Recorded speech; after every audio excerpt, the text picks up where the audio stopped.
This is Friday Night Arts. It's a combination of Arts KC and KC Crew. There is no direct correlation between the two other than we love the community and we love art and we want to help people have fun. So if you love the live stream today and you love other art events, check out artskcgo.com. If you're an artist and you want to be included on this show and other opportunities with Arts KC, create a profile in an artist directory at artskcgo.com/artists. Please welcome Linda Lighton. Linda, you are up next. Linda is an international recognized ceramic sculptor. She has had over 60 solo exhibitions and participated in over 170 group shows. She has worked and shown internationally in China, France, Germany, Greece, Hungary, Israel, Italy, Japan, Korea, Latvia, Lithuania, Spain, and Turkey. That is amazing. Linda is represented in many national and international museums, including the Nelson Atkins and the Kemper Museum of Art in Kansas City, Missouri, the Urania Museum in Switzerland, the Fool International and American Museums of Ceramics in Puping, China, and the International Ceramic Museum in Incheon, Korea, as well as others in Hungary, Israel, Japan, Latvia, Lithuania, and Spain. Linda, thank you so much for joining us tonight. Are you ready? All right, here we go. So I'm happy to be here, and I'm going to tell you a little background first about me and my life. So here's my grandmother. Actually, this is a portrait that she painted of her daughter. She was an artist, an art dealer, and an interior designer. In the 1930s, she bought a house of ill repute and a bar called the Bloody Bucket here in Kansas City. It was down on 17th and Summit. She moved out all the girls and moved in artists in the rooms upstairs. Downstairs, she had a gallery, a salon, and a tea room. Granny ran a bread line out of the gallery during the 1930s and the Depression. So she had a ton of ceramics. I mean, like 80 sets of dishes. Here's one that I inherited, Spode from the late 1700s. It had demi-tasse finger bowls. It's a setting for 20. So I always wanted to be an artist, and I wanted to go to the Art Institute. My parents didn't think that was a good lifestyle for their daughter. They said you could always marry more money in 5 minutes than you could make in a lifetime. So they sent me to liberal arts school in New Jersey. The only saving grace is that it was outside of New York, and the pop movement was underway. Andy Warhol, Klaus Oldenburg, and Roy Lichtenstein made a huge impression on me. Well, after just 1 year, I dropped out of school, and I went to Lawrence, Kansas for a short time and helped to put out this newspaper called The Screw, a twisted device for holding things together. Our Crum was our graphics designer, and we interviewed the first draft dodger behind a sheet. It was pretty fun. So by 1968, I moved to Haight-Ashbury for about a year and a half, and then on up to Seattle, where I had my daughter Rose. Here she is. By 1972, I went back to art school at the Factory of Visual Arts in Seattle. Howard Kotler here was the head of the ceramics department at Washington University, and he sent his grad students over to teach.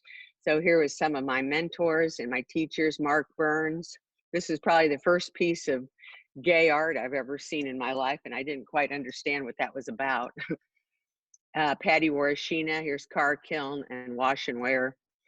And my mentor, David Furman, who's doing trompe l'oeil ceramics. So at the factory, I began making, first I was a painter, and I always just wanted to do fine art. So I was making pots, learning how to make them, but I was always embellishing them because my goal has always been fine art. So I love being out in nature, plants, gardening, growing food, and the medicinal aspects of plants. So I moved with a group of people to the Colville Indian Reservation in Eastern Washington to live communally for a couple of years. I thought I could live my life as a piece of art. So there was no running water, no electricity. We dug our own wells, grew our own food, raised animals, tanned hides, hunted, we even made soap. So we danced war dances with the Indians, and I built this 8-sided log house with my friend using all hand tools. Let's see, we dragged all standing dead timber with a horse. I found out that living your life is a piece of art. is leaves little time for making art. So I moved up to Bellingham and then Idaho and got a better school for my daughter. And I was using the university till I could afford a kiln, making these teapots. And gradually, of course, the function started sliding away. So in 1980, I married the guy I'm married to now, Lynn Adkins, and he had half of this house built. And when we married, we doubled the size of this house. I know we entered that Metropolitan Home competition. It was a shelter magazine. And we came in second, but Lynn took all these pictures. The first place winner was the Bee Gees, and I'm sure they had a professional. So it's a very beautiful area. So I am crushed. Oh, no, first let me tell you about this. Bob Berkevile built the first recycling center in the whole country, and it was in Seattle in the late 70s. And I was very excited about recycling my trash and composting, and we're learning about that. So I did this little show about it. There's some white trash and some dirty white trash. And this is what you're not supposed to do with your leaves, put them in plastic bags. So my daughter's growing up, and I'm starting to question my role as a mother and a wife.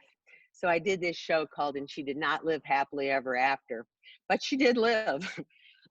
So separation is not clearly defined. So I'm really questioning all these roles that women have, which I'm always doing. Is this the first lady? This is what you get. And maybe you don't like all that cleaning. And here's Daddy's hungry. It's a little bit larger than life size. So separation is not clearly defined. This was a search for new meanings and purpose for me. It's about transitions, which I find most of my work is about.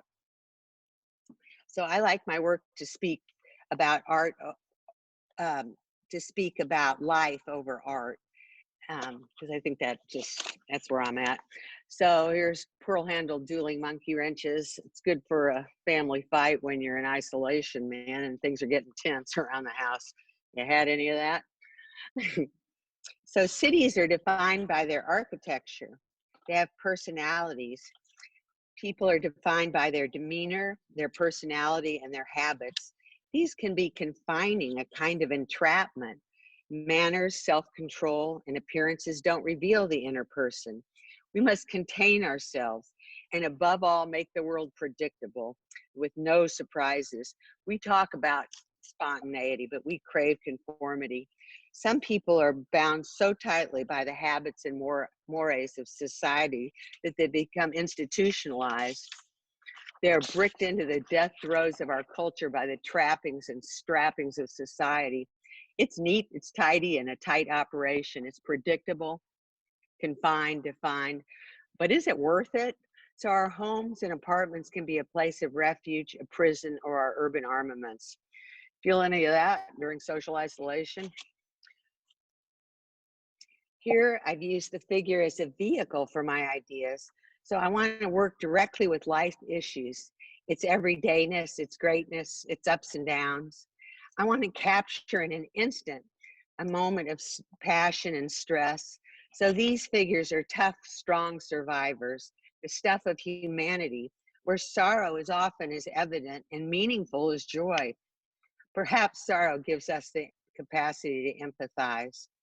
So there is a physicality to this work. It's very substantial. I don't fuss over it. And my idea was I wouldn't even touch it with my hands. And I just used 3 tools, a 2x4, a knife, and a cheese cutter. So I beat and batter the work furiously. I slash and bash it into shape. The pieces are conceived in violence. The figures show strength, the courage to move forward in hope. In spite of oppression, humanity survives. Elie Wiesel says, despite pain and sorrow, we'll put our trust in what exalts us. We all have many hardships, indignities, and frailties in life. So now I want to turn away from the soul-bearing self-indulgence and the meanness of the human condition. I want to make something gorgeous and well-crafted.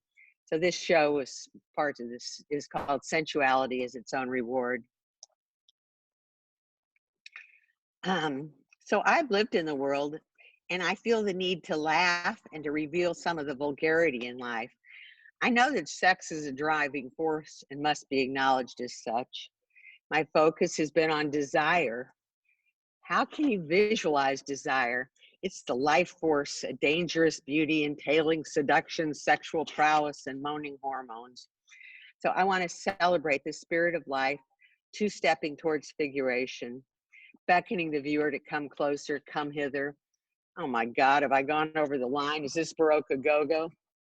So I wish my work to have colors as soft and slippery as a satin quilt. Taste the effervescent tingle of pink. Succulent.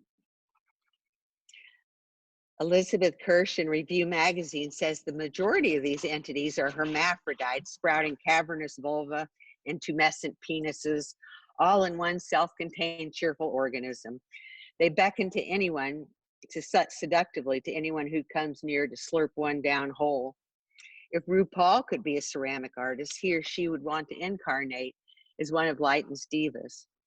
So I'm very aware of all of my senses. Color, smell, and taste are divine energy forces, as well as movement. Sometimes I can smell color. So I've been making scents for my shows recently, and also music. I've tried to make my work smell of oysters, seaweed, and the salty metallic taste of blood and rusted iron or scents I have in mind. So I have sensations of softness, creaminess, and dryness just from the colors themselves.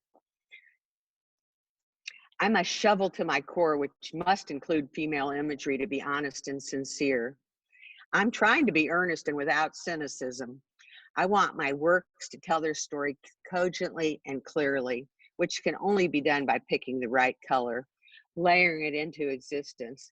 The depth of a plum red, the languid pulsing of purple, the lustful heat and dank smell of moldering red pulsing blood and muscle underneath, the satin quilted lofted softness of creamy peach with just a touch of tartness.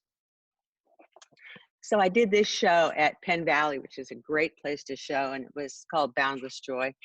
So after that, I think it was 2008, I had a close friend die, and I was like, well, that's the end of desire. That's the end of color. That's the end of weightiness and touching the earth. And how is it that you get ceramics to get up in the air and defy gravity? So luminosity is light from within. I think it's the perfect antidote to this environment where we are consumed with this political situation and the heaviness of war. It's the opportunity to explore the light within each of us. So I'm imagining this light as a moment without aggression. It emanates calmness and a quiet goodness, not hot, but the last moment before sleep or death. So these clay fuchsias are a limpid kind of flower. They're hanging down, ready to kiss the earth. They appear ready to drop their petals blown out at the end of their time. So this is a conversation about the tipping point in life, not birth or sex or middle age. It's about the fragility of life, the beginning of the last chapter. So this is a world that needs to be recognized in a conversation, especially in America, that needs to ensue. So I was hoping that the viewing would transport the audience to a contemplative and dreamy place to escape the mundane and consider the ethereal and the ephemeral. So this year I was really fortunate. Well, I've worked on this for a year and a half to do this piece for the Kansas City Museum. It's about close to 6 feet wide and it's 25 lights. Here it is from the bottom. And I think that the Kansas City Museum, if all goes as planned, who knows anymore, this will open at the end of, in the fall of this year. So I have been worried about the proliferation of guns and the longing for gas and oil in our country. I wanted to do and say something addressing these grave issues. There are conservatively 370 million guns in this country. That is 50 million more guns than every man, woman, and child. With this statistic, we should be the safest country on earth. And yet, a profusion of guns has not made us safer or more civil. It has not strengthened our institutions, but is destroying them. We are one of the most violent countries on the planet. We're like second next to Yemen. So I think dialogues need to ensue over this. There have been more than 290 school shootings since Sandy Hook. Instead of protecting the sanctity of the classroom, public officials in 30 states have introduced bills permitting the arming of teachers. Why has the US refused to act in a responsible way? Well, this has to do with the gun lobby and the NRA, which the gun lobbyists have written all of our gun laws, our gun legislation. So the firearms industry is $1 billion industry. Big money is involved in the manufacture and sale of guns and ammunition, and it's corrupting our democratic institutions. So oil is intermingled with finances and the violence in the world today. Education and civil discourse is the backbone of our democracy. Democracy demands civics and civility, which leads to civil discourse. This is how we have civilization. Really, I don't believe you can have democracy at the end of a gun. I would like to see more safety regulations and education around guns. A felon can buy a gun within an hour of getting out of prison in most states, since the laws have been given to the states. So firearms deaths in the US is about 17 per 100,000. In Europe, that number is 3. In Canada, which is a country with the same amount of guns as we have, the number is 4. And I bet it'll go down since they just outlawed automatic weapons. In Australia, that number is 2.5. So there's this fearsome idea that we must all be armed to protect ourselves from our fellow citizens.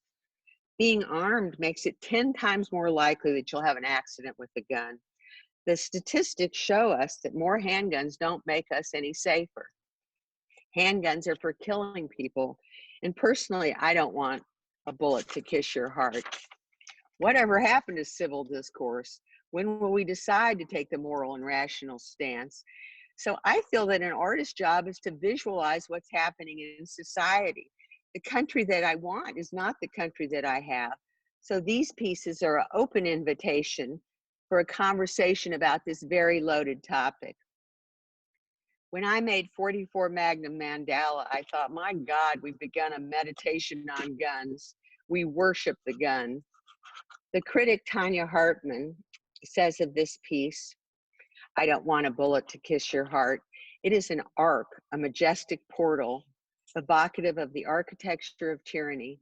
Like a triumphal arch, how are tyrants raised up? Through fear supported by violence. It is an arch, and if we pass under it, we enter chaos. It's a doorway leading to anarchy and tyranny. Do we want to go through it? So I'm interested in how guns are viewed in our culture. My work has always addressed questions of power, gender, and desire, which are integral aspects of gun violence. So in this series, I hope I've captured the repellent and seductive nature of violence. Testosterone, of course, is a driving force here. Are we actually protecting ourselves with firearms? This is a plea to think with your heart and your brain and not with a lethal weapon. I search for justifiable change, embrace it, and know it is imperative. Believing in mankind, I hope to nudge the change for a more positive future. So after 10 years of that, I'm exhausted. And I thought, God, I got to do something to cheer up here. So I back to bananas, something I've always done when I have a problem. So the problem's not solved with gun violence, but it is a topic of conversation now. So for relief, I've worked on this series that has been showed down at Kim Weinberger right now. It's called Joy is an Action Verb. Right now, I need to find out what joy is. So I'm doing the research. Is it color, smell, taste? Is it laughter? Is it not having to do anything? Is it catching time? A walk in the woods? Is it God? I think it's fleeting. You get it, you feel it in your body. It's a lightness, it's momentary. You've got it and then it's gone. Can we sustain it? Do we want to? Can you give it away? Joy is from the earth. It's full of color and lightness. It's an instantaneous flush in your cheeks and orgasm. Can you get it to last longer? Does it take practice? So my search continues. So thank you, Arts Casey and Casey crew. This is a great opportunity for me. And now I'm ready to entertain questions, and I'll take you on a little view through the studio. And if you have questions, ask me. Okay. So should I go backwards? Here. Now I won't know the questions unless I hear them. Yes, thank you, Linda. That was amazing. Yeah. As the questions come through, I'll ask, but feel free to go ahead and tour if you'd like. So here's this new banana piece that I was working on. And I usually work on things for at least a couple of months. And so that's fun. I throw some bases and then make those bananas, and these lipsticks are thrown. So yeah, sex is Rex, dude. Linda, and then Nick, yeah. So Katie wants to know where your studio is at. Where are you at right now? Where's the studio? I'm just right over on 31st Street, a couple of blocks down from Gillum. Yeah, I have a great big space, a beautiful space. It's it was a barn like for the streetcar line in the between 1860 and 70, and the streetcars were run with horses, and 31st was the main thoroughfare, east and west. And I had the first elevator in the city. It works great. And the horses came upstairs and were in these little windows up here. So these were the stalls all upstairs here. It's a really big space. I'm so fortunate to have it. It's what you can do in Kansas City. Yay, Kansas City is so great for studio space. I know other people wouldn't say that, but anyhow, I have. So those windows that you mentioned, the horses would come up and stand in the stalls and look out the windows? These were all stalls. All these are, I think they're black walnut, these posts, and there was mucking stalls. So these were all the stalls. All the way down these lines here. It's 6,500 square feet on each floor. There's 2 floors here. And let's see, 31st and Troost is the highest point of this city. So I have a really good view from the roof. There's this, I Don't Want a Bullet to Kiss Your Heart. I worked on it for a couple of years. And if you go on my website, you can see a movie that Don Maxwell made called Witness. About the making of this piece. So it was a long haul, but I don't know, I was so furious. How I started this gun violence thing is, my husband's at 31st, no, he's at Linwood and Gillum at 8:30 on a Monday morning.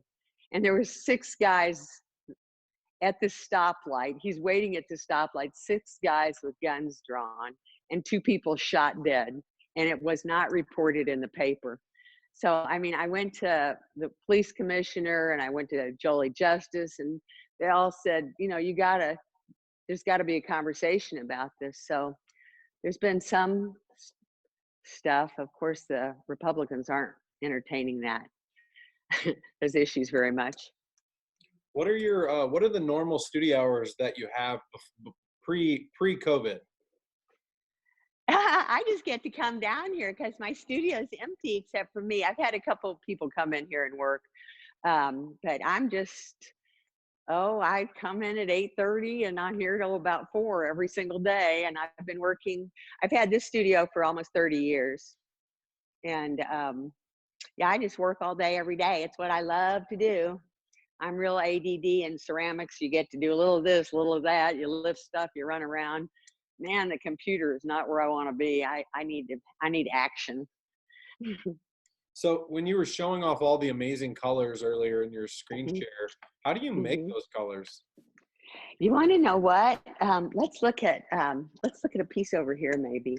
Oh, I didn't turn these lights on. Let's look at one of these divas. Here, I'll turn that light on.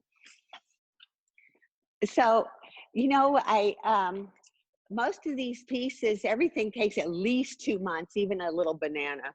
So I started this with yellow glaze so I could get a background. And then all these colors are made with gold and they're lusters and they're very rare. Sometimes I get them smuggled in from Turkey or I have friends bring them. They're very difficult to get and they're made with gold. So even like 1 gram of gold is about $25 or $30 depending on the price of gold. And it is real gold.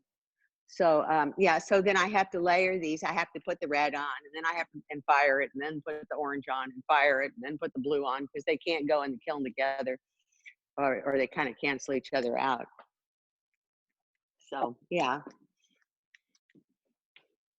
So, and are you looking to open, is your studio, so before the coronavirus happened, was your studio open? Could people just come in or how does that normally work? Yeah, if someone wants to give me a call, they're welcome to come in. And I'm just down here working. And since I've worked on gun violence for 10 years and haven't sold any of that work, people don't want it in their house. But anyhow, it starts a conversation. And that was sort of the goal. But I've been showing right now with Kim Weinberger. And then I show around. I think I'm going to do this gun show in St. Joe at the Albrecht Kemper coming up in the fall. And I have petitions to sign and, you know, do all that. I've maybe had 1,000 petitions signed. So I do that. So yeah, but you're welcome to come down and give me a call, make sure I'm here. You can find me on my website or yeah, I'm just around. I'm amazed by this. I saw the screen slideshow, but seeing this in person or through the screen, it's amazing. They're much larger than I thought they were. Yeah, yeah. Some of these flowers here, let's look at this one or look at some of these. Yeah, this one's 4 feet big. So it's huge for ceramics. It's really difficult. But anyhow, I got it. And then I'm interested in movement and action and dancing. So how can you get movement through space? So I can do it with those stems. And now when I did this cause and effect, what's interesting, I went to Bass Pro Shop and I bought a gun that shoots rubber bullets. It was on a piece of cardboard, stapled on a piece of cardboard. It's really good articulation. And it was $13, $12.99, not for children under the age of 3. Really. And it really shoots rubber bullets. But anyhow, so I made molds of these things and then I cast them. Well, Linda, thank you so much for taking the time tonight to show us your amazing work. Your story and everything you've done in your life is unbelievable. I loved listening and hearing about the house you built with tools and the piece of art that you beat with a 2x4. Like that honestly is absolutely amazing. So thank you for taking the time tonight. Is there anything you want to say to everybody before we go on to the next artist? No, thanks everybody for coming for the visit. I really appreciate it.